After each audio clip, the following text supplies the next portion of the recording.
Yeah. Point five Creative Studios. We don't fear noise. We expose them. Getting back with. Let's talk. You used to speak for the people, now you speak for the check. Selling dreams to the masses while you cashing respect. Every day on your channel, bro, you lying for views. Acting like a freedom fighter, but you working for the crew. Talking big on the mic, but your heart is for hire. Throwing comrades on the buses just to take your numbers higher. CD Nayo Kaya Mabunu, you flipped on the man. Job Sikala, same trick, same scam. You sold out the struggle, you sold out your truth. Turn your platform into propaganda for the youth. You play with people's pain like it's just entertainment, but history gon' remember every fake statement. You move like a journalist, but talk like a spy. Hanzi Nyika inovakwa Nevene Vayo. At the same time kuseri kwecoin iroro rekuvaka ichiputswa zvakare Nevene Vayo. Zvikanzi aiwaka vamunangagwa varida kutonga kusvika 2030. Vapei vatonge kusvika 2030 vachiparadza nyika kusvikira yaparara. 2031 tozotanga kuvaka nyika zvakare. Ndo mashoko ari kutaurwa mumastreets esocial media. Mushure mekunge mvura yanaya, migwagwa yakukurwa, mabridge akukurwa, accident tsaona dzakawanda dzaitika. Zvamuri kuona kumashure uko. Ndo nyaya ndiri kufamba nayo zvamanje manje, ndo nyaya ndoda kuti ndikuratidzei kuti muzvionere mega kuti zviri kufamba sei. Zita rangu ndinonzi DJ Holly, ndinokuchingamidzai kuPoint 5 Creative Studios. Chitubu checontent, chitubu chisingapi, chitubu chinonwa nemunhu wese, chitubu chakavhenekwa chikaongororwa nana mazvikokota kunze aiwaka. Pazvitubu zvese ichi chitubu ichi chine content iri healthy, content iri clean, content yakachena, yakakodzera kunge chikonsumwa nemunhu akaita kunge iwewe. Ndosaka uri panapa muzuva ranhasi. So if it's your first time here, dzvanya subscribe button baya ipapo and the notification bell so that you don't miss out on any exciting content uploaded. Asi kana wanga wagara uri mugaro wepanapa, aiwa tinongokutenda nekuda sei nokurumidza kubhadhara rent. Thank you very much for supporting Point 5 Creative Studios. Zvakamira sei? Zviri kufamba sei? Chii chiri kumbonyatsoitika munyika yeZimbabwe?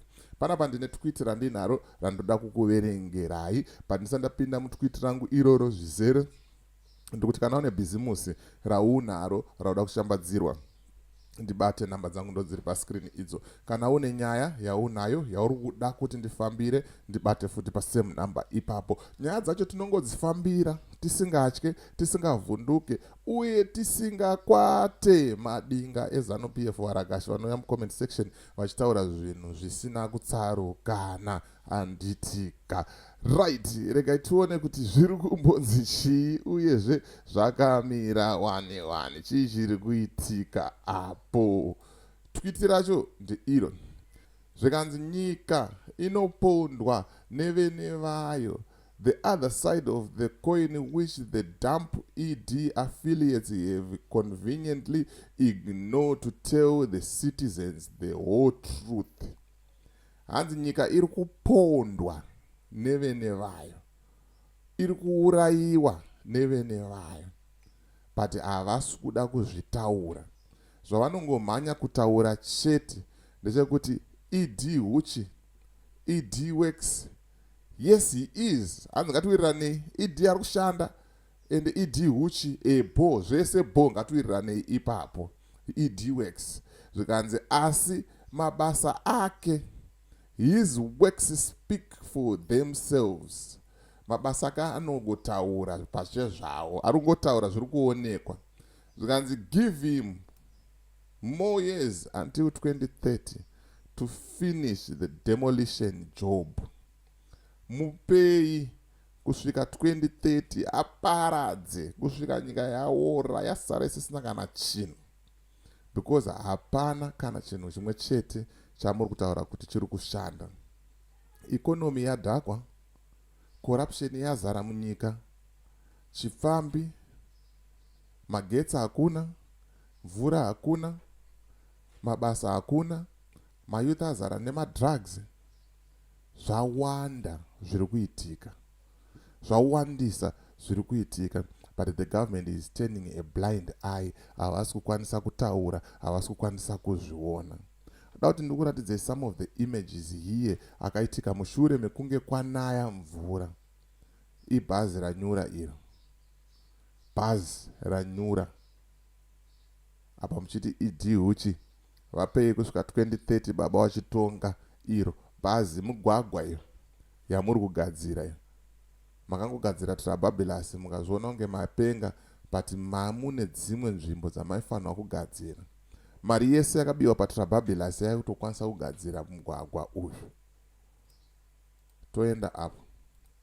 Mugwagwa uyu. Ibridge iro rakolapsa. Mvura iri kunaya.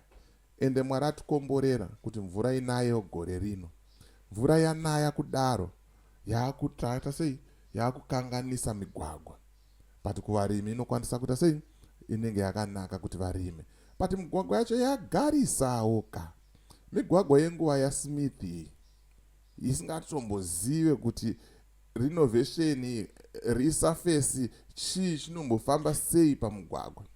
Ibridge iro muri kuona apo. Ranga riri bridge raibudisa mvura nepasi iro. Radhirika. Risk munhu arimo. Delivery yanga chifanira kutonoitwa in time yakutononoka. Pakutobuda dzimwe mari kuti vafonere vari kuuya rescue team iuye izovadhonza. Zvakaoma. Ma1 zvinhu zviri kuitika munyika yeZimbabwe. Pakaipa pari kupisa. Zvinonzwisa tsitsi. Hanzi nyika inopondwa nevene vayo.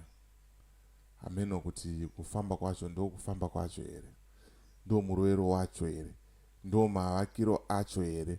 Ndizvo here vene venyika. Ndimi kamuri kuchimhanya. Isu takazongowirirana tokupai. Tongai kusvika 2030 iyoyo. Muchiparadza. Hanzi naJehovha Juda tuone kuti munosvika here 2030 yacho. Kana mune nharo tongai. Tongai. Isusu zvedu bho. Zvese zvakanaka. Nezuro ndakaita story. Pane vanhu vakayeredzwa vanga vane gonyeti. Nezuro vane truck vakayeredzwa nemvura. One akarasikirwa neupenyu hwake akaita kuyeredzwa nemafashamu. Ma1 pakaipa nenyaya yekuti ZANU-PF iri kutadza kungorongeka. Kuti minista kana atadza basa ngaabve. Vechikuru havaneta ngavazorore, vafana vechidiki ngavapinde. Tinoziva maplatforms edu aya munoona. Ndosaka muri kuona mazuva ano tachinja tone, hatichatuka, hatichaite sei, takungotaura sezvazviri. Isai hapana vechidiki kuZANU-PF ikoko variko. Vaisei vapinde vamhanye chinhu. Minister atadza disqualified. MP asina kuatenda 2-3 times suspended. Ngatite marerun. Obva vanhu voita serious. Kwete kuti ma-MP anozongobudikira achiziva kuti nhasi kuparliament kune magunanzi. Nhasi kune kamari, nhasi kune chakati, nhasi kuri kujiwa. Ndo zvinhu zvakadhakwa izvozvo. Ndo zvinhu zvatisingade, ndo zvinhu zvatiri kuramba izvozvo. Ngavadzingwe basa. Vanhu vese ivava vanenge vachiita kahunu ikako kekuita zvinhu izvozvo. Vanhu vari kutadza basa ngavafaiwe mugovernment. Musare vanhu vari serious nekurova chi? Nekurova maworks. Nyika inoenda kumberi. Ndo patinenge takuti tese nyika inovakwa nevene vayo. But kuputsa uku, vene vayo futi. Pakaipa. Pakaipa. Ndonyanga chifamba naizvo manje. As for me, DJ Oli and the rest of the crew behind the scenes, do it is bye for now. Let's meet in the next video.